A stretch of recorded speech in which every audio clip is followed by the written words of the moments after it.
And if I told you that the greatest pain a person can endure is not an accident, but a choice made long before birth. Spiritism, based on the works of Allan Kardec, proposes an idea that will shock you. There are souls that, driven by a love beyond our comprehension, voluntarily plan incarnations of extreme suffering. They see pain not as a punishment, but as a mission. But what kind of mission would that be? What could justify such a radical decision? The answer changes everything you think about suffering. So, if some souls really choose to come to suffer, the first question we ask is, but why? What sense does that make? Our mind, accustomed to always seeking pleasure and fleeing from pain, has a huge difficulty in understanding this possibility. And it is there that Spiritism, with Allan Kardec's logical clarity in the Book of Spirits, takes a fundamental step. It invites us to exchange the idea of punishment for the idea of school. Think about it.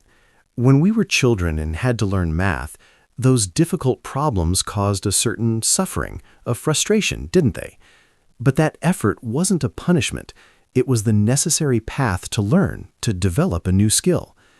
Spiritism looks at the trials of life with the same logic, but on a much larger scale, that of the evolution of our soul over many, many existences. Here, we need to talk about a spiritual law that is the key to understanding everything, the law of cause and effect. Nothing happens by chance. Every action generates a reaction, and this applies not only to physics, but to our moral life.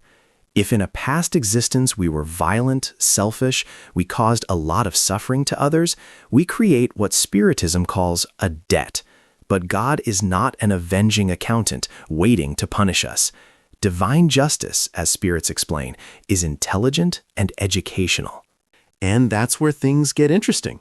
This debt needs to be redeemed, not as a punishment, but as a learning experience.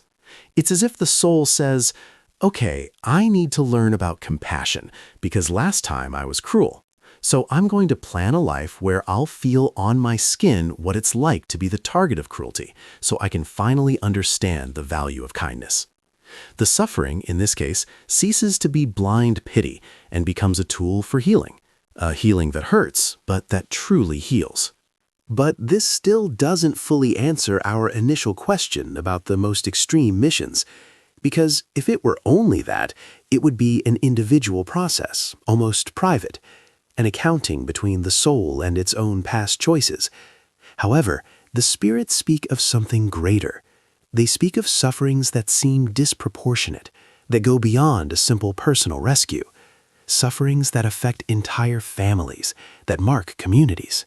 It is as if, in some cases, pain had a wider range of action, as if a soul, carrying an extremely heavy burden, were actually alleviating the burden of others around it, or performing a task that benefits far more people than just itself.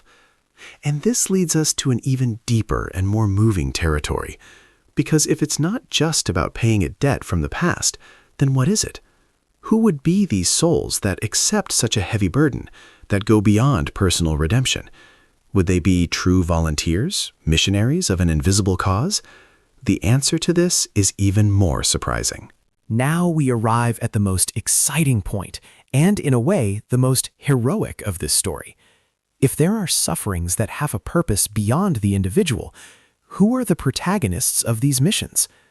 Spiritual literature, through the psychographies of mediums like Chico Xavier, presents two profiles of souls that accept this call, and both will make you think in a completely new way about the people around you. The first profile is that of a spirit in an intense process of redemption. Imagine a soul that, in the past, may have been arrogant, powerful, and caused much suffering.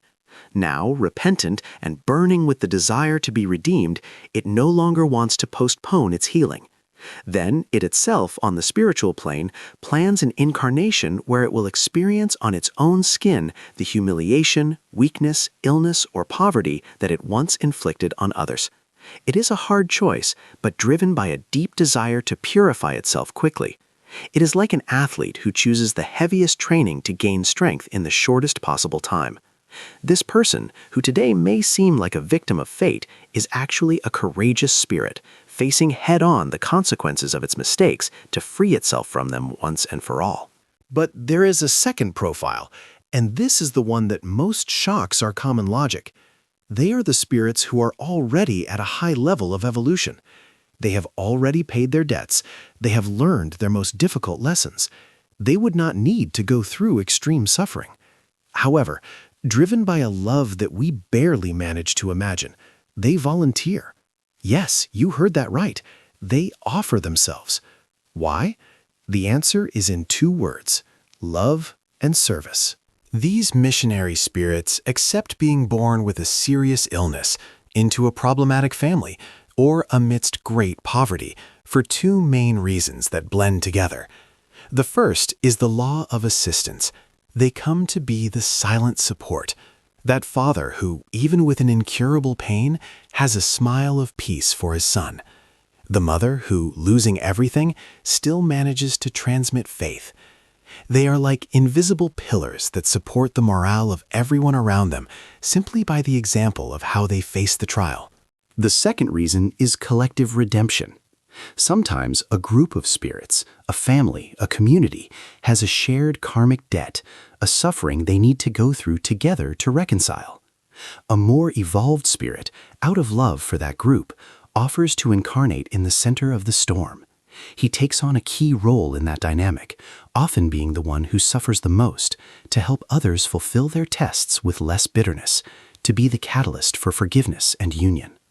He transforms his own pain into a force field that protects and elevates others. But this raises a final and crucial question. How is it possible, in the practice of everyday life, to bear this weight? Where does the strength come from not to collapse? So, if the mission is so heavy and the choice was made in a spiritual plan, what happens here on Earth, in the heat of battle, when the pain is real and the fatigue is absolute? How do these people not give up? The answer is in a connection that science still doesn't measure, but that any sensitive heart can sense. These missionaries are not alone. The spiritualist books, such as those by André Louise, psychographed by Chico Xavier, describe with rich detail the spiritual support that surrounds these souls. They are accompanied by a team of mentors and friends from the other side of life. These guides do not remove the burden, because this would annul the learning, but they are experts in giving the exact relief at the exact moment.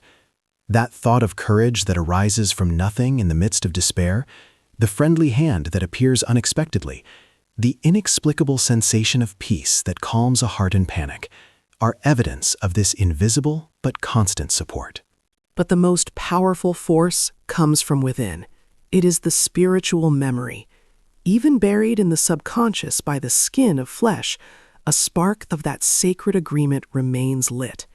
It is a deep intuition of purpose. It is what a person at the height of suffering says with a serenity that moves. This will pass, and I will be better for it. It is this inner spark, this thread of light that connects the person to their eternal true identity, that allows them to endure the unbearable. And it is there that the mission is completed, when pain, transformed into love and resignation, touches everyone around and becomes a beacon. These people are not victims. They are the bravest souls among us, reminding us in the silence of their struggle that love is the only real force, and that it is capable of choosing the most difficult paths to take us home.